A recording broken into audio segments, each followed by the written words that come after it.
মাননীয় স্পিকার, আপনার মাধ্যমে মাননীয় মন্ত্রী মহোদয়ের কাছে আমার প্রশ্ন, এইচএসসি পরীক্ষা চলছে এবং গত ৩-৪ দিন ধরে আবহাওয়ার যে অবস্থা ছিল, বৃষ্টি এবং পুরো শহর, শুধু তো ঢাকা না, ঢাকা চট্টগ্রাম সহ বড় বড় যে শহরগুলো, সেই শহরগুলো পানির নিচে তলিয়ে গিয়েছিল। আমাদের শিক্ষার্থীরা অনুরোধ করেছিল পরীক্ষাটি একটু পেছানোর জন্য, কিন্তু এই সিদ্ধান্ত নেওয়া হয় নাই এবং যে কারণে আজকে আন্দোলন হচ্ছে, ঢাকায় আন্দোলন হচ্ছে।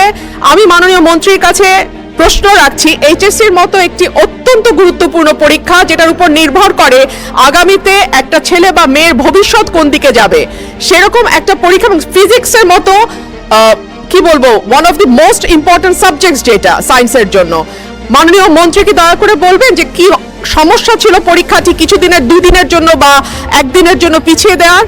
ধন্যবাদ মাননীয় স্পিকার। মাননীয় স্পিকার, আপনার মাধ্যমে মাননীয় সংসদ সদস্যকে অশেষ ধন্যবাদ। পরীক্ষা আমরা নিয়ে থাকি সারা বাংলাদেশে। এসএসসি পরীক্ষায় প্রায় 2700 সেন্টার রয়েছে এবং 64টি জেলায় এই 2700 সেন্টার একত্রে পরীক্ষা শুরু হয়।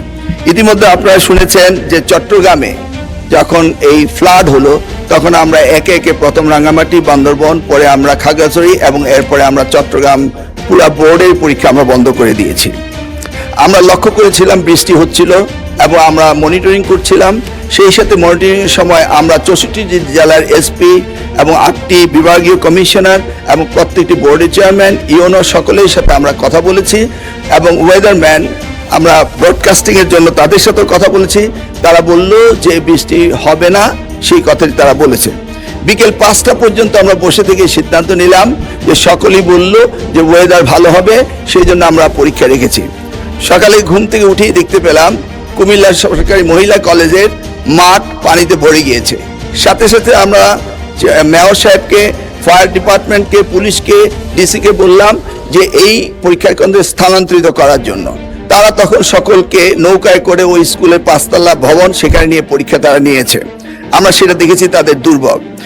তাছাড়া বাংলাদেশে, সারা বাংলাদেশে আমরা ডিসিদের সাথে কথা বলেছি এবং ইউনিয়নের সাথে, তারা বলেছে যে কোথাও পরীক্ষা কোনো রকম দুর্যোগ ঘটেনি, একটি শুধু কুমিল্লা মহিলা কলেজে ঘটেছে।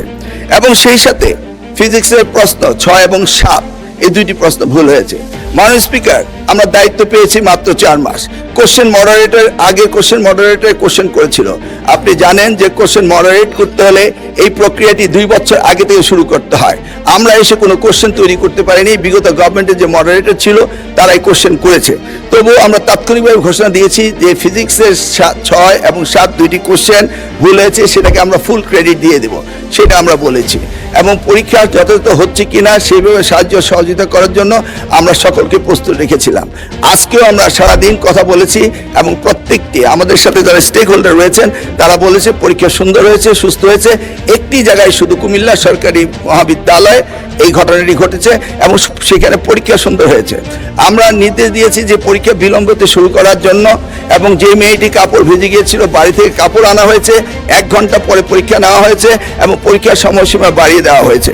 আমি মাননীয় স্পিকার আপনার মাধ্যমে জাতিকে জ্ঞাতার্থে করতে চাই যে পরীক্ষা পদ্ধতিতে আমাদের যে সিস্টেম রয়েছে, সেখানে লোকাল যে গভর্নমেন্ট রয়েছেন, ডিসি হতে, ইউনো হতে, পুলিশ হতে, তারা তাৎক্ষণিকভাবে ব্যবস্থা নেবেন যে পরীক্ষা এখানে নেওয়া যাবে কি যাবে না। যদি তারা মনে করেন দুর্যোগ, তারা পরীক্ষা বন্ধও করতে পারেন।